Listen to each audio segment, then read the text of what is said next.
경주시는 예산이 들어간 경주 세계문화엑스포 기념관이 개관했는데 건물의 절반을 놀리면서 재기능을 하지 못해 개선이 시급합니다. 경주 용항택지개발지구의 토지 소유주들이 공시지가가 과도하게 높게 책정됐다며 반발하고 있는데 경주시는 문제가 없다는 입장입니다. 포항 도심지의 대표 해수욕장인 영일대 해수욕장이 당초 예정보다 일주일 빠른 오는 22일로 개장합니다. 여러분 안녕하십니까?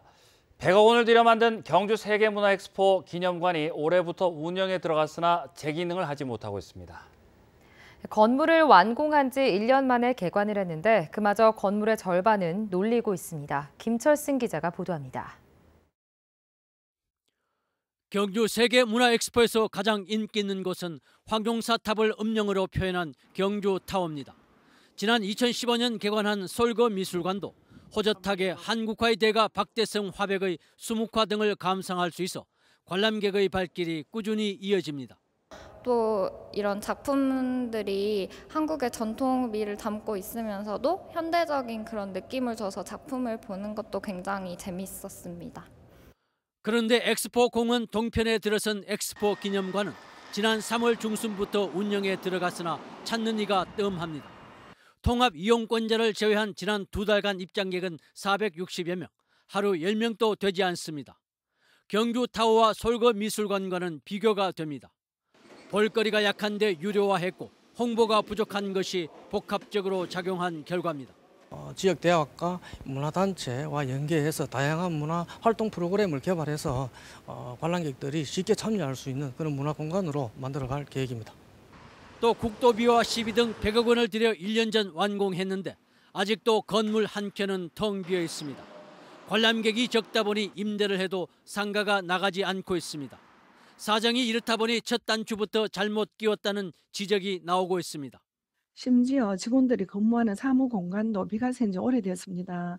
이렇게 큰 예산으로 기념공원을 짓는다면 사무동을 겸한 그런 다목적 공간이 됐으면 하는 그런 아쉬움이 많습니다.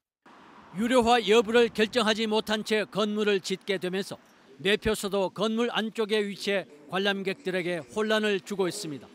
세계문화엑스포 기념관 운영에 대한 전면적인 재검토가 제기되고 있습니다. MBC 뉴스 김철승입니다. 포항, 경주, 울산 등 3개 도시는 오늘 울산시청에서 대한민국 테마 여행 10선 해돋이 역사기행 사업 추진을 위한 양해각서를 체결했습니다. 3개 도시는 해돋이 관광을 주제로 홍보활동과 관광상품 개발, 마케팅 활동을 공동으로 펼치기로 했습니다. 또한 울산도시공사는 찾아가는 관광 안내소를 운영하고 경북문화관광공사는 해돋이 역사기행 공동 홍보 영상을 제작합니다. 개별 공시지가가 발표된 이후 경주의 한 택지개발지구 토지 소유주들이 현실성 없이 높게 책정된 공시지가로 재산상 손실이 크다며 반발하고 있습니다. 경주시는 상승된 땅값을 반영해 공시지가를 결정했고 다음 달까지 이의 신청을 받아 처리하겠다는 입장입니다. 임재국 기자가 보도합니다. 경주시 용강동 용왕택지개발지구입니다. 3,000세대가 넘는 대규모 아파트 단지와 상가 등이 들어서면서 새로 조성된 신도시입니다. 이 택지지구 내 거리에 있는 토지의 경우 주변 여건이 비슷한데 이번에 발표된 개별 공시지가는 2배 가까이 차이가 벌어집니다. 주민들은 주변 땅값 등을 고려하지 않은 잘못된 결정이라며 크게 반발하고 있습니다. 같은 조건에 있는 그 택지임에도 불구하고 공시지가가 배 이상 서로 천차만별로 매겨진 것은 합리적으로 이 공시지가 책정되지 않았다는 것을 보여준다고 저는 생각합니다. 주민들은 용왕택지지구 내 개별 공시지가의 경우 30%에서 146%까지 폭등했고 경주시 전체 평균 상승률 7%보다 크다고 주장합니다. 또 개별 공시지가 급등으로 재산세와 종합부동산세, 의료보험료 등의 부담도 커진다며 경주시의 조정을 요구하고 있습니다. 시차적으로 점차적으로 오를 수 있도록 경주시 표준 개별 공시지가 인상분처럼 한 5%씩 점진적으로 오를 수 있도록 저희가 시에다가 다시 한번 의견을 개진할 예정입니다. 이에 대해 경주시는 지난해 택지지구가 완공된 이후 새로 지번을 부여하고 국토부 표준지 공시지가 등을 감안해 개별 공시지가를 산정했고 지구 내 공시지가 차이에 대해서는 검토하겠다고 밝혔습니다. 용왕구역 정리지구의 신규 택지 개발로 인하여 상승 지가가 일부 반영되었고 현재 7월 1일까지 이 신청 접수 중에 있으며 차후 신청건에 대해 행정 절차를 진행할 예정입니다. 개별 공시지가에 대한 이의신청이 있을 경우 감정평가사의 검증과 부동산 가격공시위원회의 심의를 거쳐 타당할 경우 다음 달 31일에 조정 공시됩니다. MBC 뉴스 임재욱입니다. 포항시는 도심지 대표 해수욕장인 영일대 해수욕장 개장을 당초 29일에서 이번 주말인 22일로 앞당기기로 했습니다. 포항시는 영일대 해수욕장은 개장 전에도 많은 관광객이 찾을 것으로 보여 이용객 안전을 위해 수상 오토바이 1대와 공무원, 안전요원, 간호사 5명을 배치해 일주일간 임시 운영한다고 밝혔습니다. 월포 해수욕장은 오는 29일에 구룡포와 도구, 칠포, 화진 등 나머지 지정 해수욕장은 7월 6일 개장해 8월 18일 폐장합니다. 출산 감소로 포항 지역 어린이집들이 생존의 기로에 서 있습니다. 여기에다 포스코가 대규모 직장 어린이집 건립을 추진하고 있고 경쟁 관계에 있는 유치원도 폐업을 마음대로 못하도록 돼 있어 어린이집과 유치원 모두 생존이 버거운 실정입니다. 김기영 기자가 보도합니다. 포항시 읍면동 중 인구가 2번째로 많은 5천업 어린이집들이 요즘 걱정이 태산입니다. 포스코가 200명 규모의 직장 어린이집 건립에 나섰기 때문입니다. 최정우 회장이 협력사 직원까지 이용할 수 있도록 직장 어린이집 확대를 100대 과제로 선정한 겁니다. 건립 장소는 포스코 본사 주차장 옆.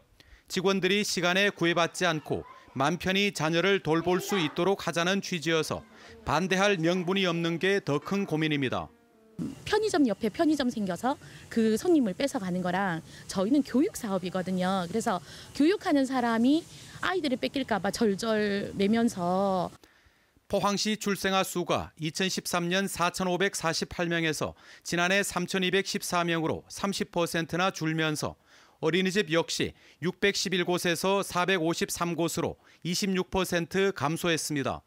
어린이집이 줄었어도 정원 충족률은 70% 선, 근근히 버티는 상황이 지속되면서 포항시는 2013년부터 어린이집 인가를 제한하고 있지만 직장이나 국공립은 예외입니다. 국공립 법인 직장 어린이집은 영유아 보육법상 인가를 제한할 수 없도록 규정하고 있습니다. 엎친 데 덮친 격으로 공립 유치원을 확대하라는 도의원의 요구도 꾸준합니다.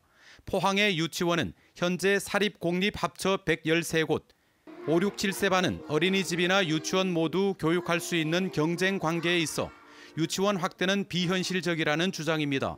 사립 유치원을 폐원할 수 없도록 한 현행법도 출생아가 급격히 줄고 있는 중소도시에는 맞지 않습니다.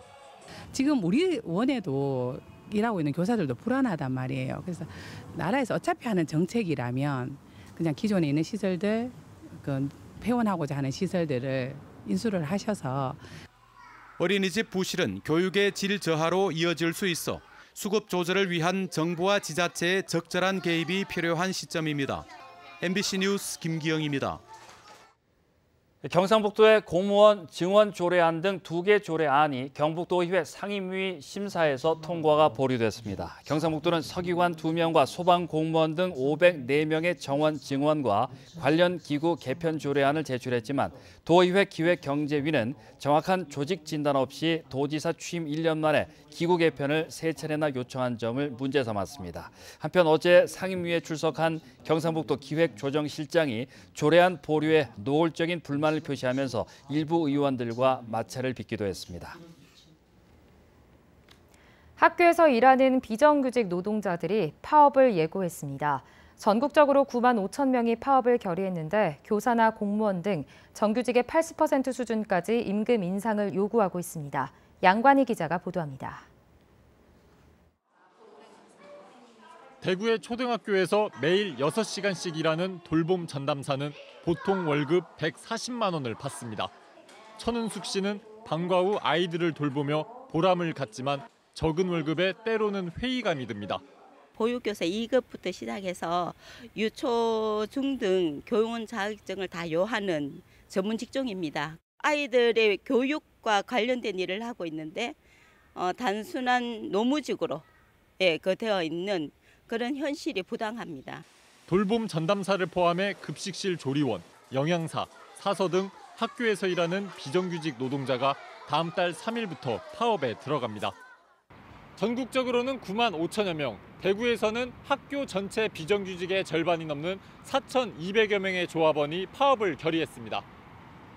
학교 비정규직 노동자는 교사나 공무원 등 정규직의 60% 수준인 임금을 80%까지 올려달라고 요구하고 있습니다.